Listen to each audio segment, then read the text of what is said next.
Winning Plays is brought to you by FanDuel, the exclusive wagering partner of the CLNS Media Network. All right, welcome in to new edition of the Winning Plays podcast. My name is Brian Robb, and joined today by Chris Forsberg of NBC Sports Boston. Chris, vibes are back, Brian. Vibes are back, B-Rob. They're back. Thought about doing this recording earlier this week. Thought about hitting you up on Monday to be like, but then I figured no. We need a measuring stick game to take the temperature of things a little bit more in terms of where this team is right now, and that is what we saw on Tuesday night. And before I forget, this Winning Plays podcast episode is brought to you by FanDuel, the exclusive wagering partner of the CLNS Media Network.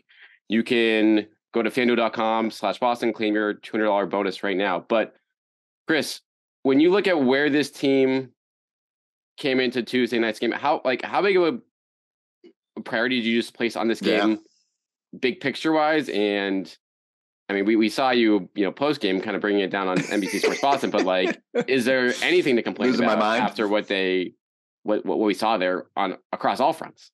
Yeah. So like, look, I was in a dark space after Saturday night. That was a rough game to watch. And I think it just accentuated everything that you've sort of felt over the past, 2 months, like since they've sort of been just on the roller coaster. Like some nights it looks really good, but then they let their foot off the gas and it turns bad. And then you lose to the Rockets and you lose to Utah, and the late game execution is terrible and the personnel decisions are terrible. And so I think it was fair to be, slightly concerned about the direction of the team. And now in the same regard, I don't sit here because they beat the Kings and think everything's solved and everything's fixed. It's great that, they get the pep talk from Al and it's all sunshine and puppy dogs and unicorns for one day. I hope they string together a stretch here over the final 9 that gives you a little bit more optimism about where they're going. But it was good that they course corrected so much so quickly. So, and look, getting Robb back, getting Tatum back, playing at a more efficient level, that solves 90% of your issues. But Joe tightening the rotation and actually locking in on 8 guys was a godsend. Like that needs to happen more often. The fact that Derek White got so many minutes, and and then the interesting part is just like sticking with that lineup. So again, one game. Kings were on a back-to-back. I'm not trying to take anything away from it. It was maybe the first 48-minute effort of the season. Like, is that crazy to say? Definitely 2023. Yeah, so certainly the best effort of post All-Star. Certainly the best effort because in the immediate aftermath, I sat there and I said, "What was the last time they just dominated a game like that?" In terms of, and I know they were down 7, but then the middle part of that game they just blew it open. Phoenix, like way back when, but one of those Cleveland games they played really. The Nets game, like the Kyrie. The move that made Kyrie ask for a trade that in the early February, 139.96. But you're right. Those have been few and far between. Feels like 9 years ago. So it is good. It makes me sound slightly more rational to embrace what they're doing. All right. Well, I agree with all that, but I want to get you've glazed over the most important part of Tuesday night the return of Robert Williams. Yes, I didn't want to jump the gun, B-Rob.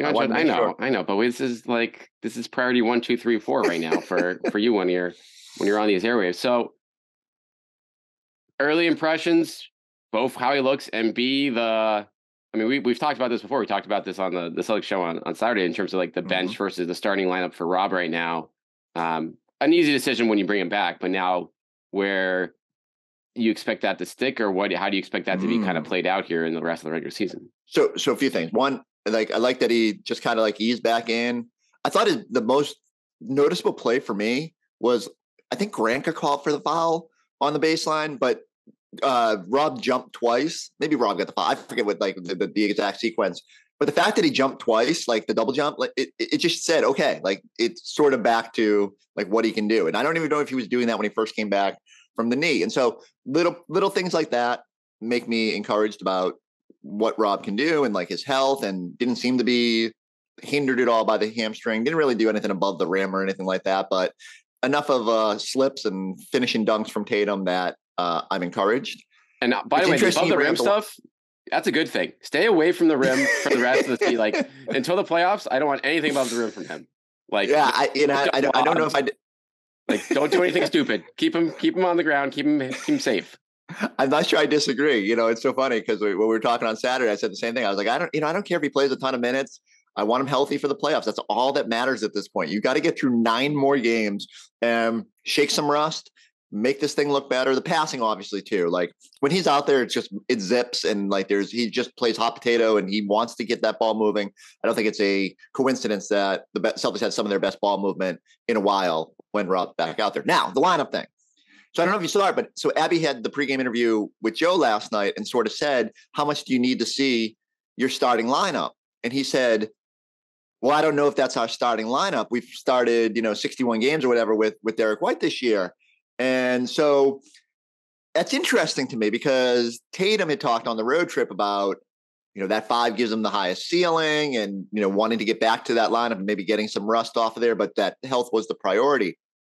I wonder if this is an indication where, in part because of their big depth and in part because, like they're rolling right now and the numbers are great with Derek, maybe they're just going to ride this thing out with the 5 out starting lineup and, pick their spots to go double big. And, I don't even know how much that will be. Maybe there'll be series you have to go double big. Maybe there's like, you feel like you need more size against the Bucks or whatever. And so you go double big, but I'm left wondering if the preferred 5 is no longer the preferred 5. I'm with you on this, and we've questioned a lot of things with Joe Mazzulla this year, but I think this is a good fact that he's thinking that way right now because, like you said, I think depending on the matchup, that could be the clear cut lineup to go to the old school starting 5.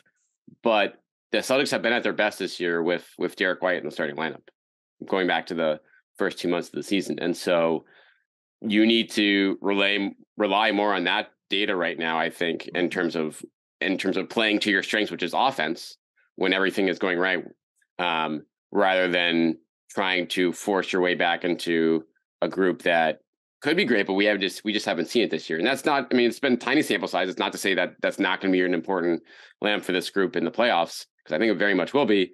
But if, depending on the matchup, if they like to start small there, it takes care of a lot of the rotational stuff with the bigs. You don't have to worry as much about, going to a Blake Griffin or a Luke Cornett for spot minutes. And I think it protects Robb a little bit too, in terms of getting his feet back under him. But I'm not convinced it's the right move, but I would like to, it'd be nice to have that lineup be like the adjustment in a series as opposed to being like the other way around, I feel like.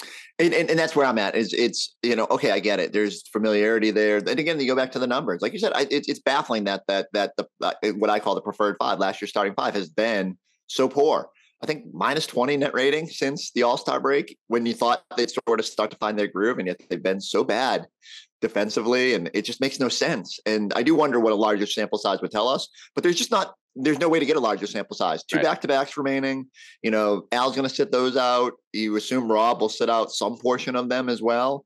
So you know what? You're just not going to get a long look at it. So if the decision is, hey, we're really good with Derek White on the floor, and we can accentuate ways to keep Derek White on the floor, and this is one of those ways, like even last night, ton of minutes for him, even with 3 guards healthy. So imagine that. Would you believe it, B-Rob, that I did love that he came back in like essentially crunch time for, even though the game was put away there. And, but no,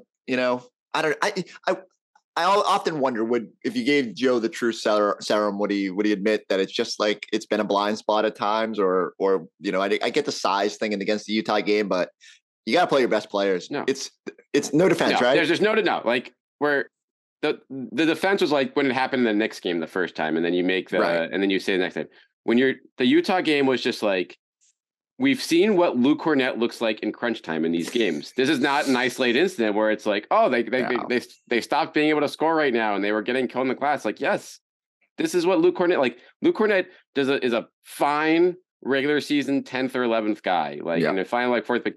But there's a reason why he doesn't play in these spots.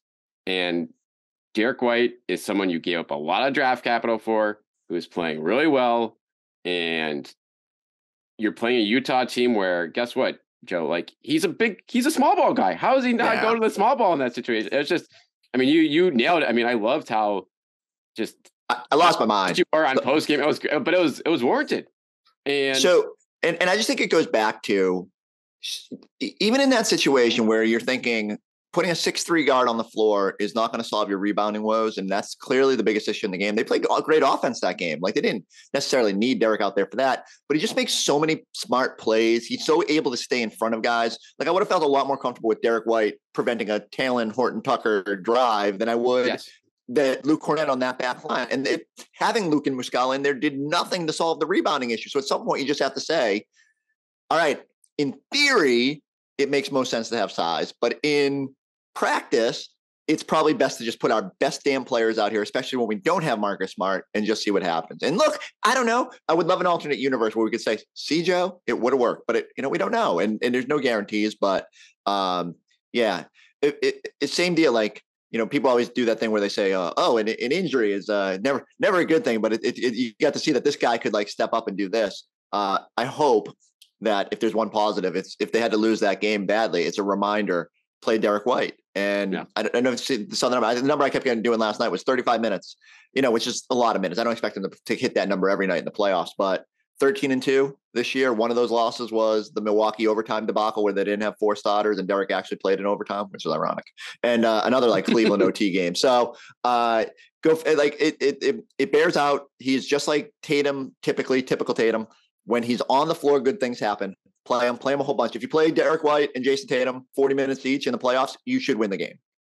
All right, let's take a break here to hear from our sponsor, FanDuel. Massachusetts, listen up. The wait is finally over. FanDuel, America's #1 sportsbook, is now live in Massachusetts. And new customers in Mass can get in the action with $200 in bonus bets, guaranteed when you place your first $5 bet. So just sign up at FanDuel.com/Boston.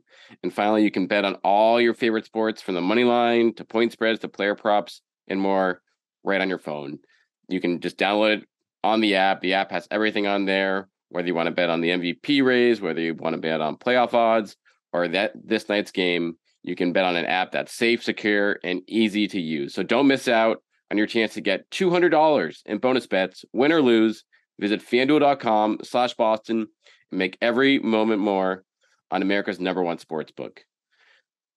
You must be 21 and present in Massachusetts. First online real wager only. $10 first deposit required. Bonus issued as non-withdrawable bonus bets that expires in 14 days.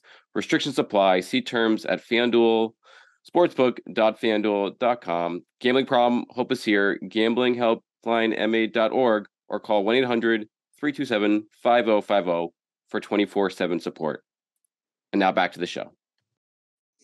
Right. And there will be games where White doesn't have it, and that's fine. And you can pull him like if he's hesitant to shoot threes or whatever, like that's fine.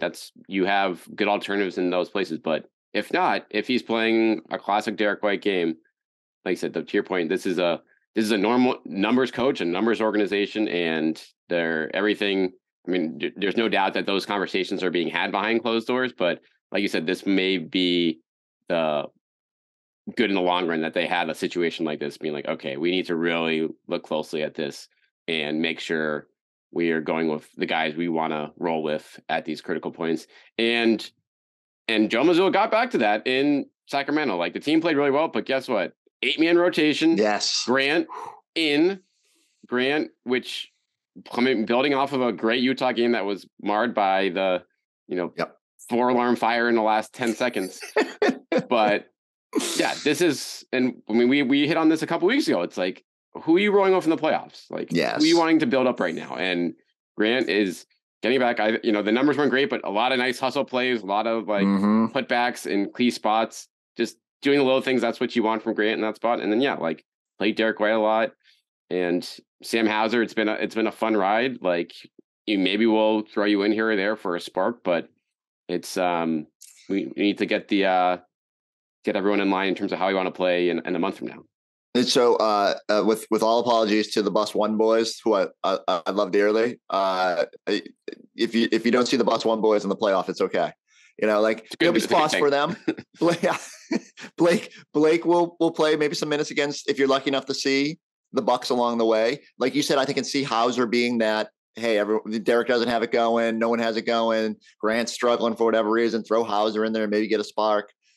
But outside of that, if you have to lean into the Cornets and Peyton Pritchards of the world, probably not a good sign for where you're at in that moment. So lean on the 8 that we thought were going to be the guys and play everybody in that group big minutes while treading cautiously with your centers, and good things should happen.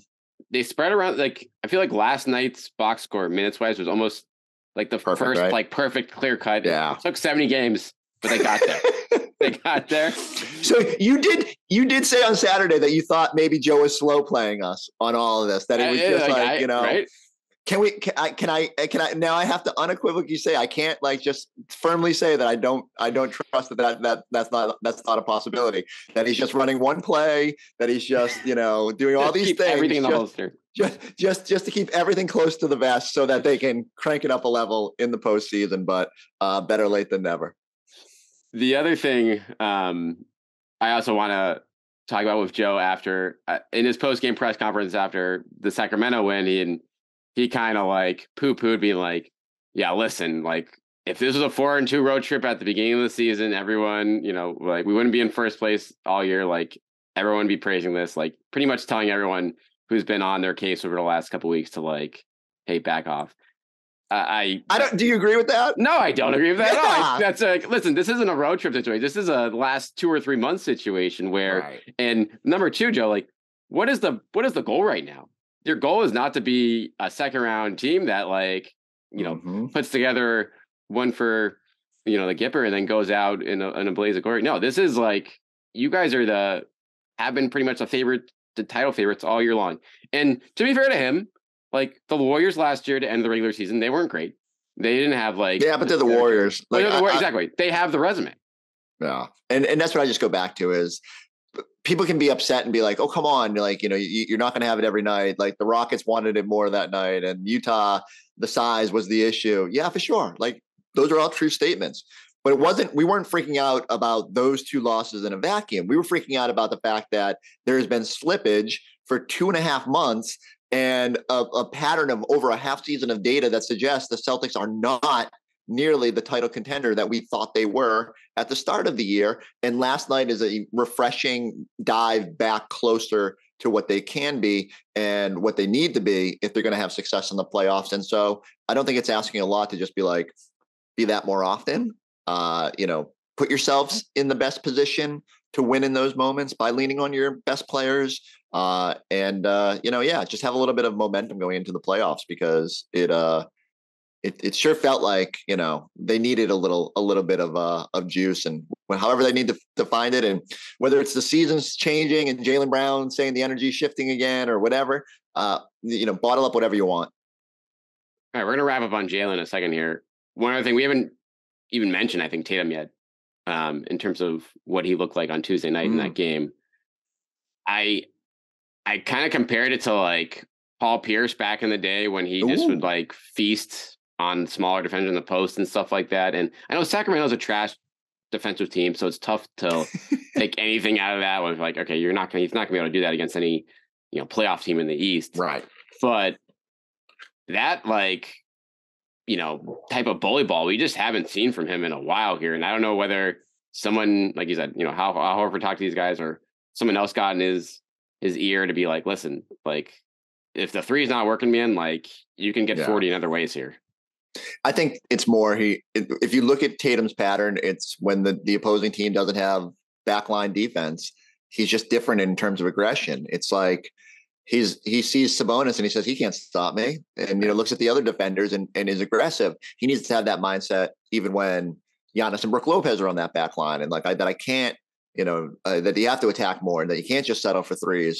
And so I think that's I need to see. That's why I can't take anything out of a 1-game sample, because that's a bad defensive team. Now, it's great that you bottled up their offense and did what you did. But I need to see Tatum put together a string of games here. And really, the less we talk about Tatum, the better, because that means he's just doing what Tatum does and is super efficient. And same thing. We got done last night and the Jays paired up for 66 points. And it's oh yeah, they're great. It's just what they do now. And so hopefully it continues, and that means the Celtics are in a good spot if they just if they do it. But yeah, he needs to be aggressive, like regardless of who's back there. I think that's the number one thing I would love to see from Tatum to the finish line of the season. Trying to think like the Bucks game, obviously going up against Embiid. Don't lose your aggression based on how good the defense is in the front line. 111 combined points for the starters in that game. Again, that was as perfect of an offense performance as you'll see all season when you factor in 3 turnovers and the and I can't believe it took us that long to get the turnovers. Yeah. Like that was the best. Or 5 turnovers. I'm sorry, I misread that. Yeah, 5, but 3 live. I think 3 live ball. Yeah. It's unreal. Like, I mean, it's just a reminder of how good they can be offensively when they take care of the ball. Like I didn't think it was like exceptional offensive level. It's just really, really crisp and efficient. And all of a sudden you look up and they're like, whoa, 132. Okay. That's what you do. It does. All right, let's wrap here on the Jaylen Brown quote unquote situation, i.e. laying out the what everyone just saying out loud what everyone saw kind of coming, I guess, in terms of like, yes, Jaylen Brown probably feels hurt by years and years of trade rumors. Jaylen Brown is not going to commit to signing up a team as of when he can't sign for the most possible money, right, which is totally reasonable stances and smart stances to take for any free agent. There was more there. He obviously, and this is obviously the piece on the Ringer. Go check it out if you haven't seen it in the last 24 hours. But there was a lot in here. So I guess I'll just throw it to you. Like, what out of everything you saw in here, like what, if anything, kind of stuck out to you in terms of what he said, or what either Brad or Kyrie, or anything? Yeah. So I think the number one takeaway obviously is like you come away and you're thinking when you read the quotes, you're like, oh, like, does he love being in Boston? And we have to remember he is being asked these questions about his future. And, that I don't know if there's any way. And he had a great line I think at some point in that Ringer piece where he said, I don't even want to answer this because Boston fans are gonna freak out no matter what I say. And like, it's true. Like he could be like, I want to be here forever, but he can't say that until he knows he's going to get the money and that he is a focal point. And you balance that with the fact that he has sort of not been the go-to guy at the end of games. And he's had like pockets of moments, but the Utah game accentuated. Tatum's terrible in that game, and he gets both the final plays were supposed to be for him on that 2-for-1. So I can understand his roller coaster of emotions in Boston. And just like you said, the trade rumors and all that. I'm glad that Jaylen's line last night when he was sort of confronted about it was, I'm not going to throw any more gasoline on this fire. I have thoughts, but I'm not sharing them now. Like, let's get through this, because ultimately, if he does land on an all NBA team, and I'm curious your thoughts on whether that will actually happen. He's going to get $290 million and he'll sign the deal and he'll be here for 7 years. And everything will be hunky dory. If he doesn't get all NBA, and, we'll see what happens with the TV rights and the next CBA and all that. And there's still a pathway to retaining him at tons of money. But yeah, there's some uncertainty right now in terms of, none of these things are guaranteed. He also has to want to be here, he can wake up and he can sign a deal and then be like, I want to go play somewhere else. People do that all the time. I don't suspect that's going to happen. And I don't think Celtics fans should worry themselves about it. I think Jaylen typically comes from a good place when he's trying to either, whether it's standing up for Kyrie and, the missteps that he makes aren't like malicious. He often tries to he's looking out for people, for friends, for things he believes in.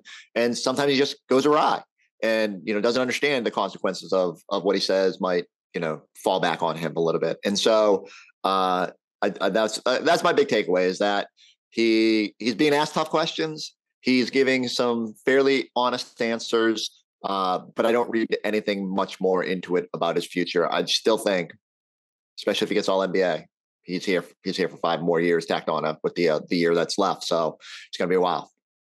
Yeah, and with so much in play here from a team standpoint, and obviously from the future CBA, like you mentioned, where he can, that's when these questions become far more pressing and immediate. But now, I mean, the timing was just bad in terms of the Celtics had a rough go of it the last 2 months, and now, this article drops before things kind of come back together in Sacramento on Tuesday night, that magnifies it. But it is, it does place an extra, like, beyond thing, like, well, where does he want to play going forward? Like, it sounds like he's been pretty good that he wants to win. So if the Celtics win or get back to the finals, it's harder to even envision in a scenario where, even if he can't sign that extension, that he's going to go somewhere else, because there's going to be very few places out there that offer him as good a chance of winning as the Celtics. Maybe you can count them on one hand, if that.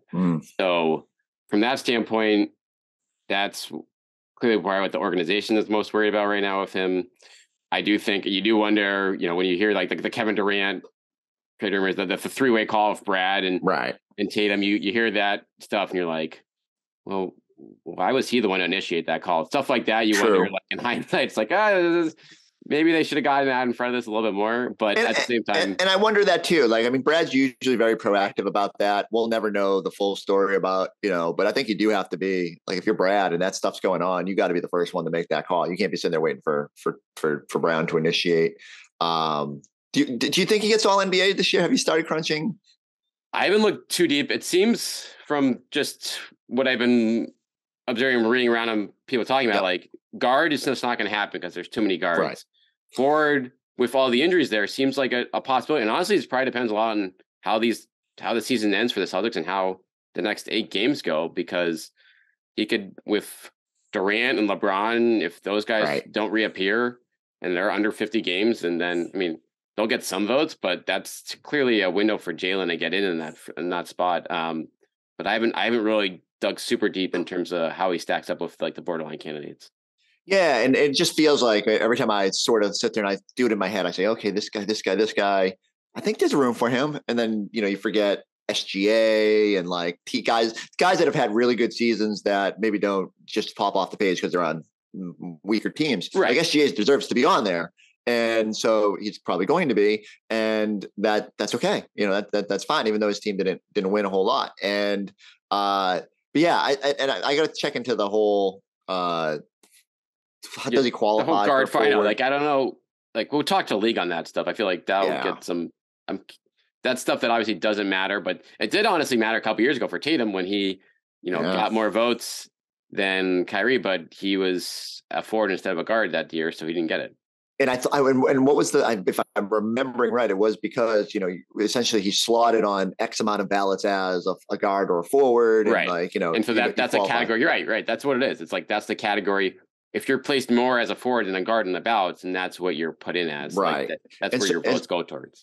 And so, it could be crazy for Jaylen if he spots on, like, if some people muscle him in as a guard, but he doesn't get, essentially credit for it. I don't know. So we're going to have to, that's just something to keep an eye on. It's he's certainly in the mix. He certainly, probably deserves a bigger spotlight on that. And I suspect the Celtics should, probably start hammering that drum and putting out the full court press on that. You know why? Well, this also tells you why Robb Williams is not going to be starting the rest of the year.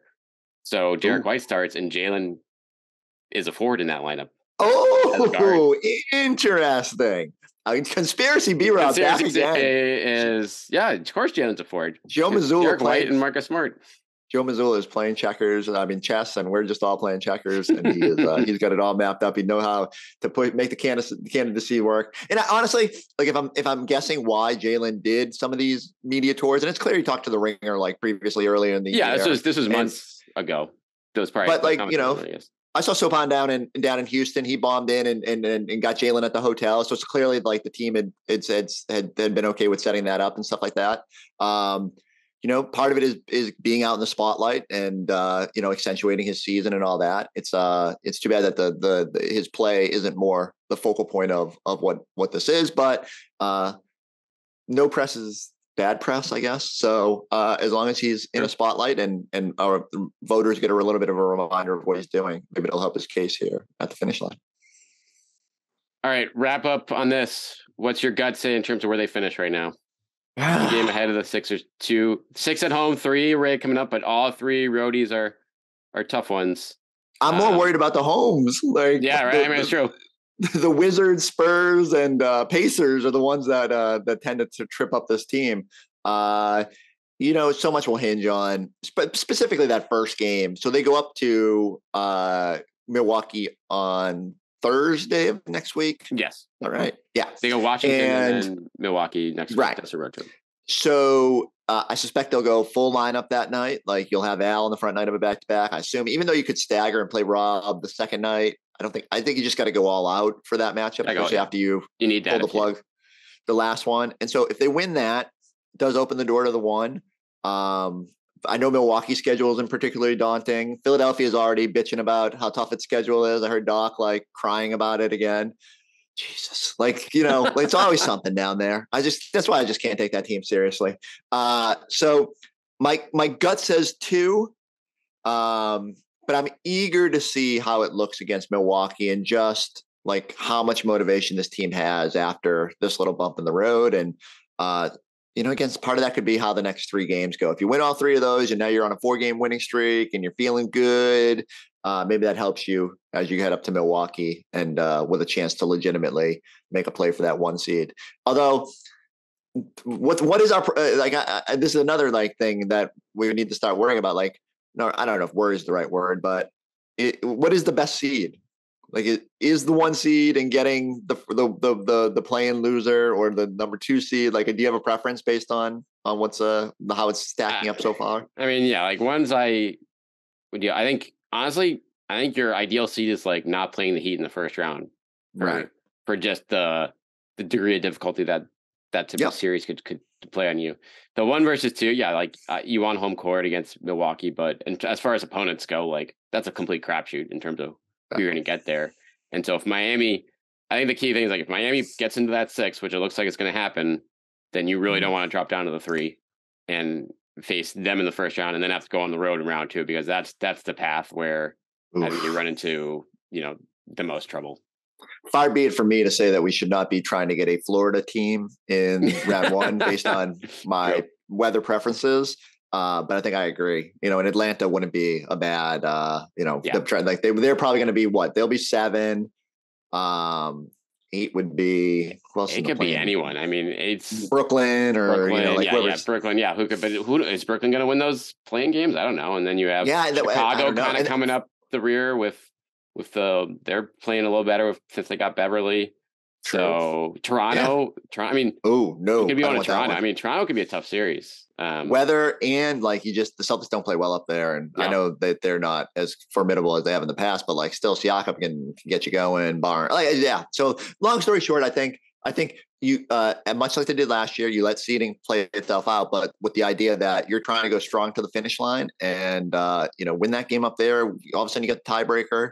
It eases the path to potentially get back into that 1 seed. And wouldn't that be just the way it is? If we all lost our minds for 2.5 months and then these guys, I almost call them jerks, but these guys go and stumble their way into or fight their way into the 1 seed and all is well with the world. And then it'll just come out that Joe was slow playing us all and knew all along he could just get these guys to ramp up it late. And I don't know.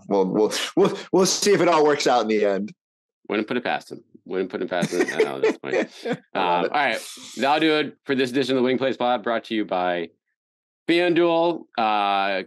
Make sure you're checking out Chris Forsberg, as always, on the Celtics Talk podcast.